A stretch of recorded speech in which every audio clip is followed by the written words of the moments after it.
ጤና ይስጥልን የአሻም ተከታታዮች የዛሬ ዕለተ ሰኞ ሚያዝያ 6 ቀን 2017 ዓ.ም ከአሻም ያሰናዳናቸው ዜናዎች የሚያልፉበት ሰዓት ላይ ደርሰናል። አስቀድመን ርዕሰ ጉዳዮችን ጠቁማቸው። ሰሙነ ሕማማት የተሰኘው የአብይ ጾም የመጨረሻ ሳምንት በተለያዩ ሃይማኖታዊ አስተምህሮች የሚታሰብ ነው ሲሉ የእምነቱ ተከታይ አባት ተናገሩ። የአዲስ አበባ ከተማ አስተዳደር ገቢዎች ቢሮ በስነ ምግባርና በብልሹ አሰራር አገኘዋቸው ያላቸውን 12 አመራሮችን ተጠያቂ አድርጌያለሁ ሲል አስታወቀ። የኢትዮጵያ ኮንስትራክሽን ማኔጅመንት ኢንስቲትዩት ዘርፉን በዓለም አቀፍ ደረጃ ተወዳዳሪ ለማድረግ ከዓለም አቀፍ ተቋማት ጋር በትብብር እየሰራ እንደሚገኝ ጠቆመ። ከውጭ ሩሲያ በዩክሬን በሰነዘረችው ጥቃት ከ30 በላይ የሚሆኑ ሰዎች ሕይወት የቀጠፈው በስህተት የተፈጠረ ነው ሲሉ ዶናልድ ትራምፕ አሳሰቡ። አስቀድመን ያስተዋወቅናቸው ርዕሰ ጉዳዮችን ጨምሮ ሌሎች የስፖርትና ምጣኔ ሀብት ዘገባዎችን አካትናል። ተረኛ አሳላፊው ብርሃን እሸቴ ነኝ። አብራችሁን ቆዩ በአክብሮት የጋበዝኩ ወደ ዜናዎቹ አለሁ።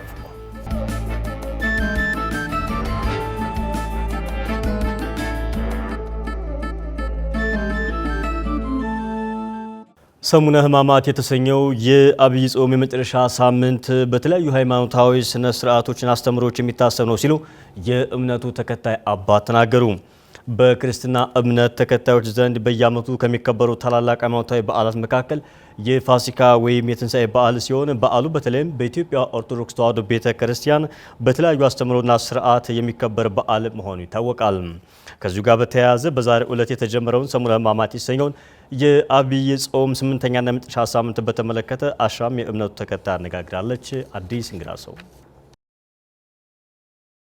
የትንሣኤ በዓል በእምነቱ ተከታዮች ዘንድ ረዘም ያሉ የጾም ጸሎትና ስግደት ቀናት ማሳረጊያ ነው። እነዚህ ቀናትም በሳምንቱ ተከፋፍለው የየራሳቸው ስያሜና ትርጓሜ የተሰጣቸው ሲሆን ምእመኑ የሚገኝበት ይህ ሳምንት የአብይ ጾም 8ኛና የመጨረሻ ሳምንት ሰሙነ ሕማማት በመባል ይጠራል። ይህንን የሰሙነ ሕማማት ሳምንትን ትርጓሜና አስተምሮ በሚመለከት የቦሌ ደብረገነት ቅዱስ ጊዮርጊስ ደብር የስብከተ ወንጌል ክፍል ኃላፊ አባ ገብረ ሚካኤል ገብረ ማርያም ከአሻም ጋር ቆይታን አድርገዋል። ሰሙነ ሕማማት የሚለው ከመጀመሪያ ወደ ስሙ ትርጉም እንሂድና ሰሙን ማለት ይሄ ሳምንት ማለት ነው።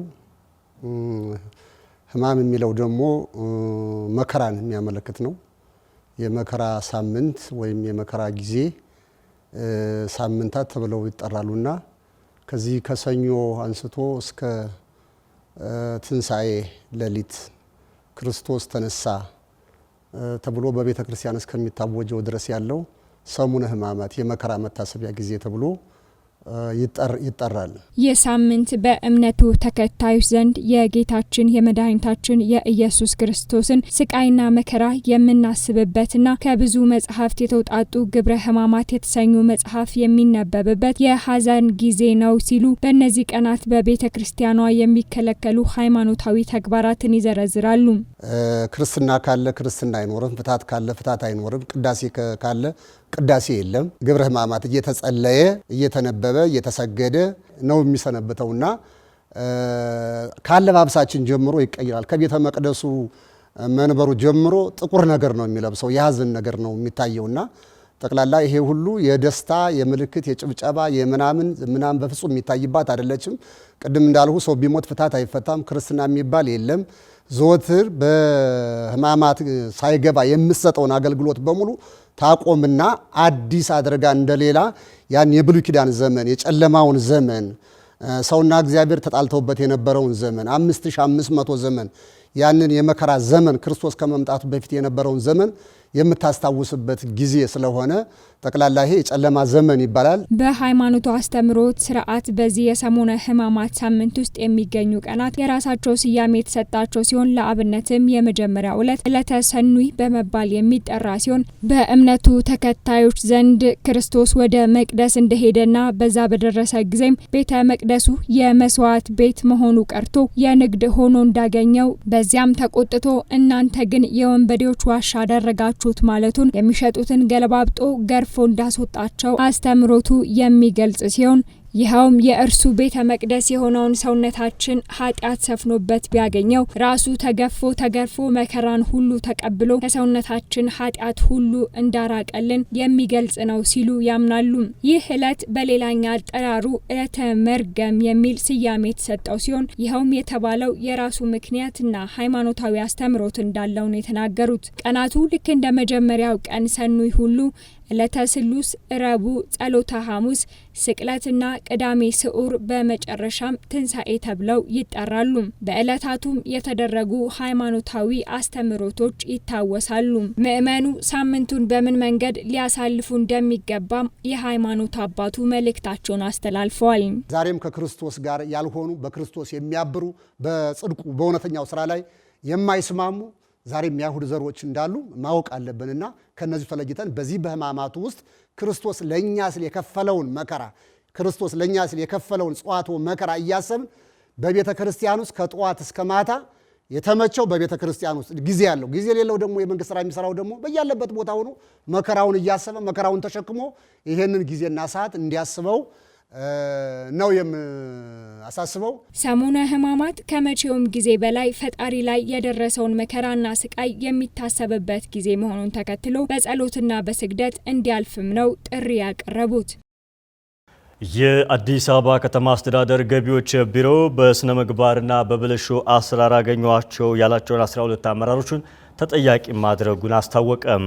ቢሮው በተያዘው በ2017 በጀት ዓመት 160.9 ቢሊዮን ብር መሰብሰብ መቻሉን ገልጾ በዚህም የ9 ወራት ሪፖርትን ባቀረበበት የዕቅዱን 98.3 በመቶ አሳክቻለሁ ማለቱን አሻም በመርሃ ግብሩ በተገኘችበት ሰምታለች። ፍራኦል ኃይሉ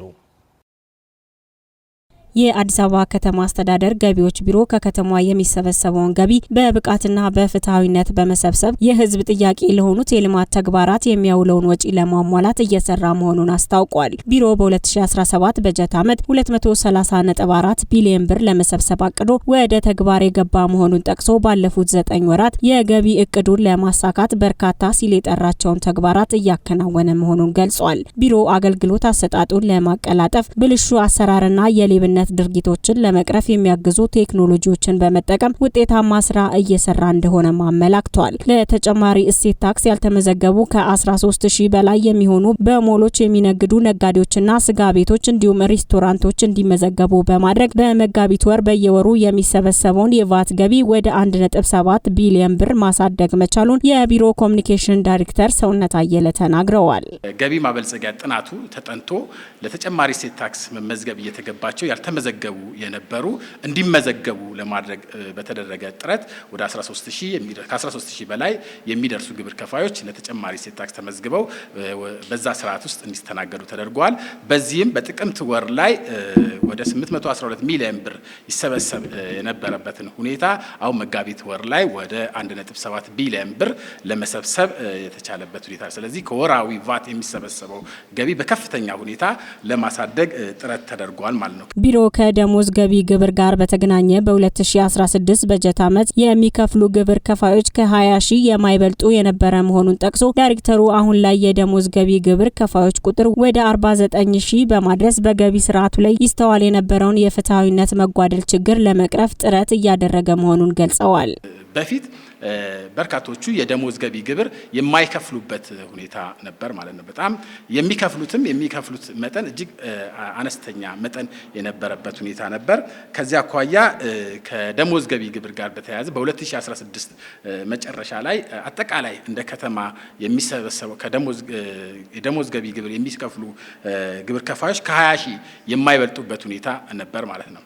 ነገር ግን ቀደም ብዬ ለመግለጽ እንደሞከርኩት በተጠና ጥናት መሰረት በማድረግ የደሞዝ ገቢ ግብርን የማይከፍሉ ግብር ከፋዮች እንዲከፍሉ ለማድረግ በተሰራ ስራ 20 ሺህ የነበረው አሁን በ9 ወሩ ወደ 49 ሺህ ለማሳደግ ተችሏል ማለት ነው። 29 ሺህ ተጨማሪ ግብር ከፋዮች የደሞዝ ገቢ ግብር እንዲከፍሉ ለማድረግ የተቻለበት ሁኔታ አለ ማለት ነው። ቢሮ በተጨማሪ አደረኩት ባለው የዕዳ ክትትልና አስተዳደር አደረጃጀት በማጥናት ወደ ተግባር በማስገባት ባለፉት 9 ወራት ውስጥ ከ6 ቢሊዮን ብር በላይ ዕዳ በመሰብሰብ ለከተማዋ ልማት የሚውል ገቢ ማዳኑን አስታውቋል። ቢሮ በአጠቃላይ ባለፉት 9 ወራት በተለያዩ አዳዲስ አሰራሮችን በመዘርጋት የገቢ አሰባሰብ ሂደቱን በማዘመን 163.6 ቢሊዮን ብር ለመሰብሰብ አቅዶ 160.9 ቢሊዮን ብር በመሰብሰብ የእቅዱን 98.3 በመቶ ማሳካቱን የኮሚኒኬሽን ዳይሬክተር የሆኑት ሰውነት አየለ ተናግረዋል። በአጠቃላይ ባለፉት 9 ወራት እንደ ተቋም በሰራናቸው ስራዎች በተፈጠሩ አዳዲስ አሰራሮች በተፈጠሩ አዳዲስ አደረጃጀቶችና ለግብር ከፋዩ ምቹ ሁኔታ ለመፍጠርና አገልግሎቱን ለማሳለጥ በሚያስችል መንገድ ለመምራት በተደረገ ጥረት ተጨባጭ የሆነ ውጤት የተመዘገበበት ሁኔታ አለ ማለት ነው። በመሆኑም ባለፉት 9 ወራት በአጠቃላይ እንደ ተቋም ወደ 163.6 ቢሊዮን ብር ለመሰብሰብ አቅደን ነው ወደ ተግባር የገባ ነው።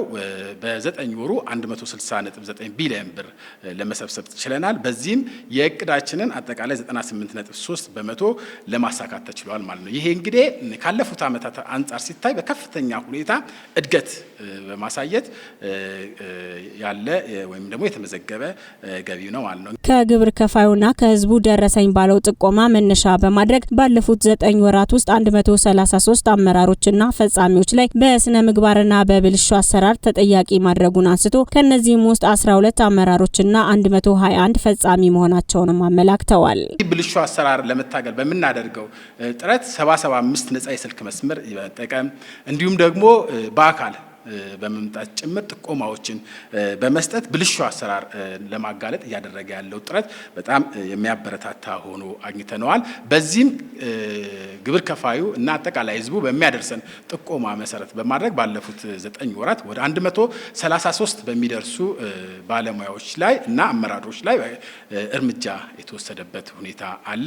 ከነዚህ እንግዲህ ከ133ቱ 12ቱ አመራሮች ሲሆኑ 121 የሚደርሱት ደግሞ ፈጻሚዎች ናቸው ማለት ነው። እንግዲህ የተወሰደው እርምጃ ስንመለከት ደግሞ ባለፉት 9 ወራት በከባድ ዲሲፕሊን ግድፈት ወደ 6 የሚደርሱ ባለሙያዎች ከስራ ስንብት ጀምሮ ወደ 20 የሚደርሱ ከባድ የዲሲፕሊን ቅጣት የተቀጡበት ሁኔታ አለ ማለት ነው። ስለዚህ ግብር ከፋዩ በተለያየ መንገድ ተጠቅሞ የተለያዩ መረጃዎችን እያደረሰን ያለበት ሁኔታ አለ። ባለፉት 9 ወራት 12561 ቅሬታ እየቀረቡ መሆኑን ያነሱት ዳይሬክተሩ ከነዚህም ውስጥ 97 በመቶ ለሚሆኑት ምላሽ መስጠት መቻሉን ጠቅሶ ከነዚህ መካከል 52 በመቶ የሚሆኑት ያቀረቡት ቅሬታ ትክክለኛ በመሆኑ የታክስ ውሳኔው እንዲሻሻል መደረጉን ቢሮ በሰጠው መግለጫ ማስታወቁን አሻም በታደመችበት ማዳመጥ ችላለች።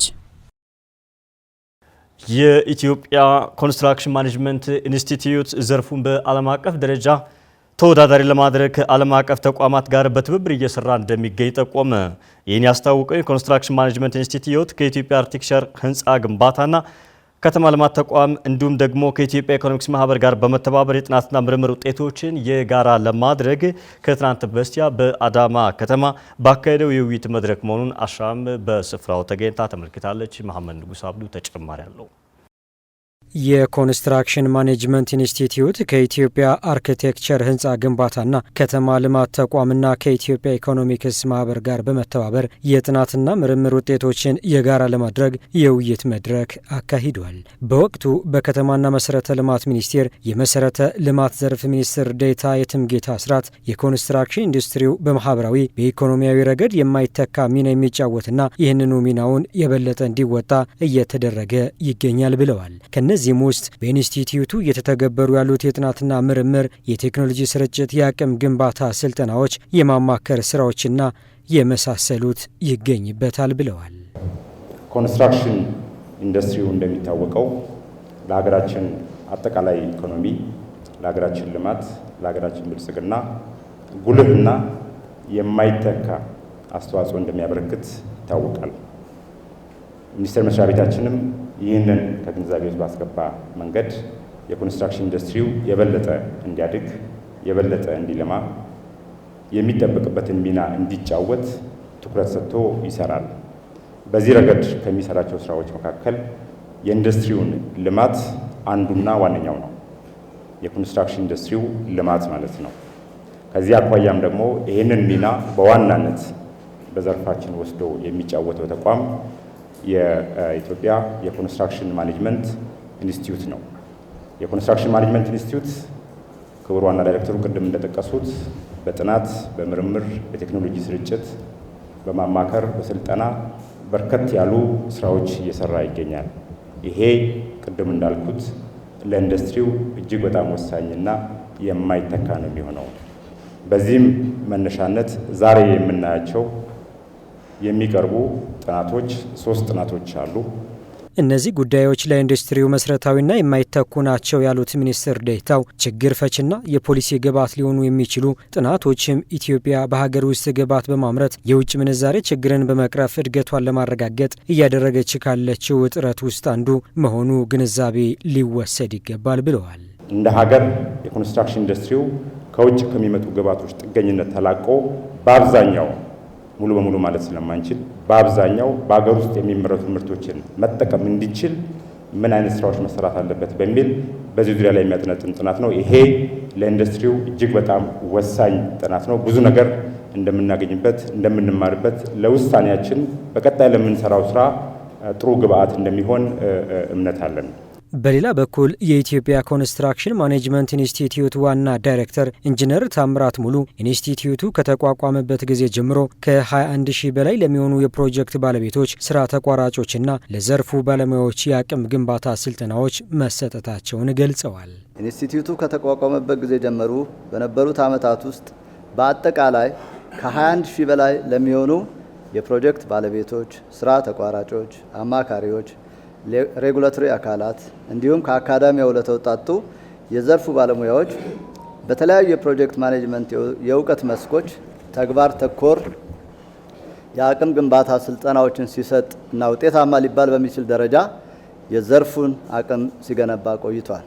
ዘርፉ በዓለም አቀፍ ደረጃ ተወዳዳሪ ለማድረግ ከዓለም አቀፍ ተቋማት ጋር በትብብር እየተሰራ እንደሚገኝ ዋና ዳይሬክተሩ ተናግረዋል። ከዚህም በተጨማሪ ዘርፉን በዓለም አቀፍ ደረጃ ተወዳዳሪ ከማድረግ አኳያ እንደ ቢም እና ፒኤምፒ የመሳሰሉትን ዘመናዊ ስልጠናዎች በራስ አቅም በስፋት በመስጠት የዘርፉን ባለሙያዎች በዓለም አቀፍ ደረጃ በሚኖረው ገበያ ላይ ተወዳዳሪና ተመራጭ የሚያደርጋቸውን ዓለም አቀፍ ሰርቲፊኬት እንዲያገኙ እንዲሁም እነዚህ ባለሙያዎች በሀገር ውስጥ በሚከናወኑ ውስብስብ ፕሮጀክቶች ላይ በመሳተፍና በመምራት ውጤታማ ስራ እንዲሰሩና ፕሮጀክቶች በተያዘላቸው ጊዜ በጀትና ጥራት እንዲከናወኑ በማድረግ አገርን እንዲጠቅሙ በከፍተኛ ደረጃ እየተሰራ የሚገኝ ሲሆን ከዚህ ጋር ተያይዞ በተለይም በዓለም አቀፍ ደረጃ ታዋቂ ከሆኑት ተቋማት ከፒኤምፒና አውቶዴስክ ከፒኤምአይና አውቶዴስክ ከተባሉት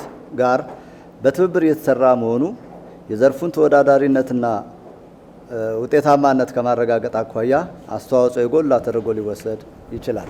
ለመድረኩ የቀረቡ ጥናቶችም የኮንስትራክሽን ዘርፉ የሀገር ውስጥ ግብዓቶች ምን እንደሆኑ፣ ያጠቃቀም ደረጃቸውና የገበያ ድርሻውን ምን እንደሚመስል፣ የቀርከሃ ምርት ለኮንስትራክሽን ኢንዱስትሪው ያለው አስተዋጽኦ መሰል ጉዳዮች የሚያሳዩ ጥናቶች ለታዳሚው ቀርቦ ውይይት ተደርጎባቸዋል። ችግር ፈቺ የሆኑ የቴክኖሎጂ ውጤቶች ይቀርቡበታል የተባለው ሶስተኛው የአፍሪካ ብየዳ ጉባኤ በአዲስ አበባ መካሄድ ጀመረ። ጉባኤው አህጉራዊ የልምድ ልውውጥና ትስስር የሚፈጠርበት መድረክ ይሆናል ተብሎ ይጠበቃል ነው የተባለው። ተጨማሪ አለ። ሶስተኛው የአፍሪካ የብየዳ ፌዴሬሽን ዓመታዊ ጉባኤና ዓለም አቀፍ ኮንፈረንስ በአዲስ አበባ መካሄድ ጀምሯል። በዛሬው ዕለት መካሄድ በጀመረው በዚህ ጉባኤ 16 የአፍሪካ ሀገራት ይሳተፉበታል ተብሏል። በመርሃ ግብሩ 43 ባለሙያዎች የሚሳተፉበት ውድድር እንደሚካሄድም ተገልጿል። የቴክኒክና ሙያ ስልጠና ኢንስቲትዩት ዋና ዳይሬክተር ብሩክ ከድር የብየዳ ሙያ በኢንዱስትሪው ዘርፍ ከፍተኛ አስተዋጽኦ አለው ብለዋል። የፌዴራል ቴክኒክና ሙያ ስልጠና ኢንስቲትዩት ዓለም አቀፍ የብየዳ ሙያ ስልጠና እየሰጠ እንደሚገኝም አብራርተዋል። የዛሬው ፕሮግራም የተዘጋጀው የአፍሪካ የብየዳ ሙያ ወይም የዌልዲንግ የምንለው ሙያ ፌዴሬሽን ጉባኤ ነው የሚካሄደው። ሶስተኛ መደበኛ ጉባኤ ነው። ቀደም ሲል የመጀመሪያው ጉባኤ በግብጽ ካይሮ ነበር የተካሄደው። ሁለተኛው በናይጄሪያ ሌጎስ ተካሂዶ በወቅቱ ሀገራችን ተሳትፋ ነበረ። አሁን ሶስተኛው የዌልዲንግ ፌዴሬሽን ጉባኤ የተካሄደ ያለው እዚህ ነው ማለት ነው። ዌልዲንግ ወይም ደግሞ ብየዳ ሙያ ብለን የምንለው በኢኮኖሚ እንቅስቃሴ ውስጥ እጅግ ወሳኝ የሆነ የሙያ ዘርፍ ነው። በተለይም ደግሞ በኢንዱስትሪው ዘርፍ ከፍተኛ ሚና አለው። ዌልዲንግ ወይም ደግሞ ብየዳ በፕሮፌሽናል መንገድ ማሰልጠን ሙያቸው የሆኑ ኃላፊነታቸው የሆኑ ተቋማት አሉ። በኢትዮጵያ ውስጥ ለምሳሌ አንዱ ተቋም የፌዴራል ቴክኒክና ሙያ ስልጠና ኢንስቲትዩት ውስጥ የሚገኝ የዓለም አቀፍ የብየዳ ማዕከል አለ። ይሄ ሙያ ማለት የኢንዱስትሪ ባክቦን ወይም የጀርባ አጥንት ተብሎ የሚባል ነው። የብየዳ ሙያ ለአንድ ሀገር የኢኮኖሚ እንቅስቃሴ ጠቃሚ ነው ሲሉ ተናግረዋል። በጉባኤው ላይ የፓናል ውይይትና ውድድሮች እንደሚካሄዱም ገልጸዋል። ያለ ብየዳ ሙያ አቪዬሽን ኢንዱስትሪውን ማሰብ አይቻልም። የማይኒንግ ኢንዱስትሪ ማሰብ አይቻልም። የኤሌክትሪክ ግድቦች፣ የውሃ ማመንጫ ግድቦች ግንባታ ማሰብ አይቻልም። አቪዬሽን ኢንዱስትሪው ከዛ ጋር የተገናኘ ነው። ለኢኮኖሚ እንቅስቃሴም እጅግ ወሳኝ የሆነ የሙያ ዘርፍ ነው ማለት ነው። ለምሳሌ በዛ ሙያ ላይ ያሉ ሰልጣኞች የታላቁ የኢትዮጵያ ህዳሴ ግድብን ግንባታ ያከናወኑት ዌልደሮች ወይም ብየዳ ሙያ ያሉ ሰዎች የሰለጠኑበት ተቋም እኛ ጋር ነው ያለው። ግድቡን እየገነቡ ያሉ ወጣቶች ማለት ነው። በዚህ ሙያ የሚሰለጥኑ ሰዎች እንዳልኩት ሄደው ኢንዱስትሪው ጋር ትልቅ ሚና ነው የሚጫወቱት እና ያለዚህ ሙያ ኢንዱስትሪውን ማሰብ ይከብዳል የሚባለው በዚህ ምክንያት ነው። በኮንፈረንሱ 16 የአፍሪካ ሀገራት ይሳተፋሉ። ኢትዮጵያ መስራች ሀገር ናት።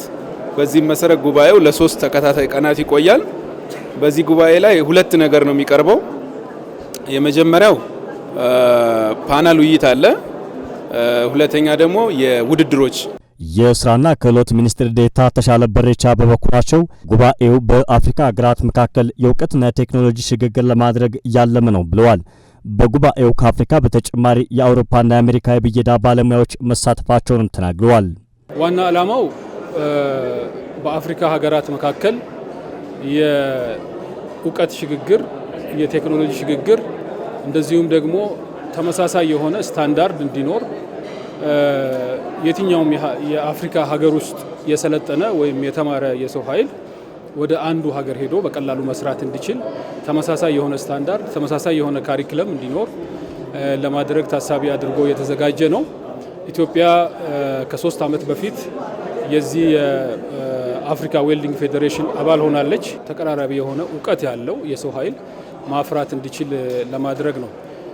ዛሬ ከ15 ሀገር በላይ ተወዳዳሪዎች ቅድም እንዳልኩት ይገኛሉ። ከአፍሪካ ውጪም ደግሞ ከተለያዩ ከአውሮፓም ከአሜሪካም የዌልዲንግ አሶሲዬሽንስ እንግዶች ተገኝተዋል። የአፍሪካ የብየዳ ፌዴሬሽን ዓመታዊ ጉባኤ አፍሪካን ማብቃት ለክልላዊ ውህደትና ለዓለም አቀፍ ተወዳዳሪነት የዌልዲንግ አቅምን ማጠናከር በሚል መሪ ሀሳብ ነው እየተካሄደ የሚገኘው። ጉባኤውን የስራና ክህሎት ሚኒስቴር፣ የቴክኒክ ሙያ ስልጠና ኢንስቲትዩት እንዲሁም የአፍሪካ ዌልዲንግ ፌዴሬሽን በጋራ አዘጋጅቶታል። የኢትዮጵያ አደጋ ስጋት ስራ አመራር ለሕዝብ ተወካዮች ምክር ቤት ያቀረበው ረቂቅ አዋጅ ላይ መወያየት እንደሚፈልግ የሰራተኛ ማህበራት ኮንፌዴሬሽን ጥሪ አቀረበ።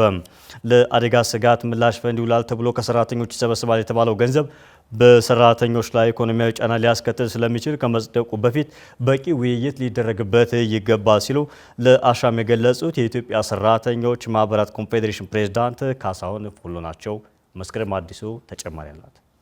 ከ15 ቀናት በፊት ለአደጋ ስጋት ምላሽ ፈንድ የሚውል ገቢ ከህብረተሰቡ እንዲሁም ከሰራተኞች ደሞዝ እንዲሰበሰብ የሚያስገድድ ረቂቅ አዋጅ ለህዝብ ተወካዮች ምክር ቤት መቅረቡ ይታወሳል። አደጋ ስጋት ስራ አመራር ረቂቅ አዋጅ ላይ ለመምጣት ያስፈልገው አንደኛውና ትልቁ የተሟላ የሰብአዊ ድጋፍ፣ የሰላምና የልማት መስተጋብር ይፈጥራል።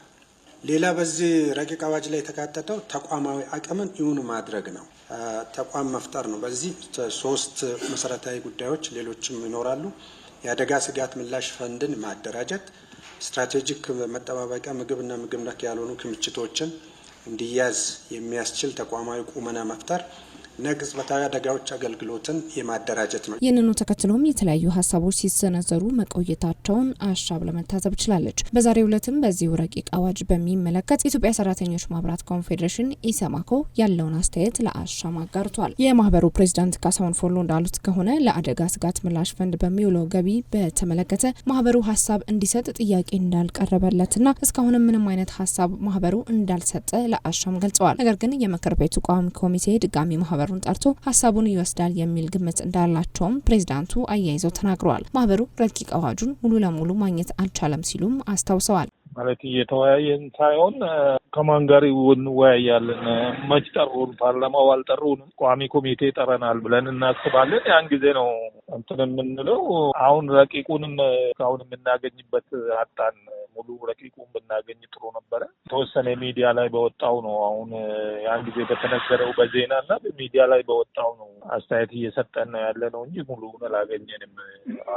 ነው አዋጁ ቀረበ ነገር የለም እስካሁን የቀረበ ነገር የለም። አዋጁን በከፊል ተመልክተናል የሚሉት ፕሬዝዳንቱ ሰራተኛው እንዲከፍል የሚገደደው የክፍያ አይነት በርካታ ከመሆኑ ጋር ተያይዞ ይህ ለአደጋ ስጋት ምላሽ ፈንድ የሚውል ተብሎ ሊቆረጥ የታሰበው ገንዘብ በሰራተኞች ላይ ጉዳት ብቻ ሳይሆን ቅጣትም ጭምር መሆኑን ይገልጻሉ። ሰራተኛው የሚከፍለው በርካታ ክፍያ መኖሩን ጠቁሞ ተጨማሪ ክፍያ መጠየቁ አግባብ ያለው አለመሆኑን ነው ፕሬዝዳንቱ የሚያነሱት። እነዚህ ሌሎች ላይ ለዚህ ነው አዋጁን በዝርዝር ያልኩት ከ1 እስከ 14 የተጠቀሱት አሉ። እነሱንም ጭምር ከፍሎ ነው እንደገና ከኔት ፔይመንት ለማንኛውም ሰው በአገልግሎት ሲገዛ አገልግሎት ሲሸጥ በባንክ ሲጠቀም ምን ሲልም እንደማንኛውም ሰው እየከፈለ እንደገና ደግሞ ከኔት ፔይመንቱ ላይ ይከፍላል ሰራተኛው ማለት ነው። ስለዚህ ጉዳት ብቻም ሳይሆን እንደ ቅጣት ነው። እንደማንኛውም ሰው ማንኛውንም እነዛ ከገቢዎቹ ትራንዛክሽን በሚደረግበት ጊዜ ከሚከፈለው ገንዘብ ላይ ይከፍላል። እንደገና ደግሞ ከኔት ፔይመንቱ ደግሞ እንደገና ይከፍላል። ምን ማለት ነው? አሁን ለምሳሌ ባንክ በሚደረጉ ትራንስፈሮች በዛ ውስጥ የምታሰብ ነገር አለ ነው የምለው አዋጁ በትክክል አሁን እሱን ነው እነዛን ምን ናቸው ብለው መለየት የፈለግነውም እዛ ነው። ያን ሁሉ ከፍሎ መጥቶ እንደገና ከኔት ፔይመንቱ ይከፍላል ማለት ነው። እና ስለዚህ ይሄ ከባድ ነው። ሰራተኛው ሊሸከሙ የማይችል ደረጃ ላይ ይደርሳል። ለአደጋ ላይ ተብሎ የተሰበሰበው እሱ አደጋ ላይ ይገባል ማለት ነው። ለዚህ ለአደጋ ስጋት ከሰራተኞች ይቆረጣል የተባለው ገንዘብ ሌሎች አማራጮች ካልተቀመጡለት በሰራተኛው ላይ ኢኮኖሚያዊ አደጋ ሊያስከትል ይችላል ሲሉ ፕሬዝዳንቱ ከአሻም ጋር ባደረጉት አጭር የስልክ ቆይታ አብራርተዋል። ይህንን ክፍያ መክፈል የሚገባቸው መክፈል እንዳለባቸውም የማህበሩ ፕሬዝዳንት አስታውቀዋል። ለሱም እርዳታ ሊያስፈልገው ነው እኮ አማራጭ እንግዲህ በእንትኑ ላይ ነው በአዋጁ ላይ በዝርዝር ስናይ ይሄ በዚህ ቢሆን የተሻለ ነው። መክፈል የሚገባቸው ኃይሎች መክፈል አለባቸው። ግን ሰራተኛው ከኔት ፔይመንት ላይ እየከፈለ እንደማንኛውም ያለውን ነገር እንደገና ደግሞ ያ መክፈሉ ትክክል አይደለም ነው። እሱን እንግዲህ በዝርዝር አዋጁን አይተን ለእያንዳንዱ ጉዳይ ማብራሪያና መሆን ያለበትን እናስቀምጣለን። ያው ይጠሩናል ብለን እንገምታለን። እንግዲህ የህግ ቋሚ ኮሚቴው ይሄን ጉዳይ የያዘው እኛን ሳይጠራ እንትን ያደርጋል የሚል የለኝም። ወይም ፐብሊክ ሂሪንግ የግድ መጠራቱ አይቀርም ብዬ አስባለሁ። አሻም በዚሁ ረቂቅ አዋጅ ዙሪያ ተጨማሪ ማብራሪያዎችንና ምላሾችን ለማግኘት ወደ ኢትዮጵያ አደጋና ስጋት ስራ አመራር ኮሚሽን ተደጋጋሚ የስልክ ጥሪና የአጭር ጽሁፍ መልእክት ብታደርግም ምላሽ ለመስጠት ፈቃደኛ ባለመሆናቸው በዚህ ዘገባ ሀሳብ አስተያየታቸውን ማካተት አልተቻለም። ፈቃደኛ በሆኑበት ሀፍታ አሻም ታስተናግዳለች።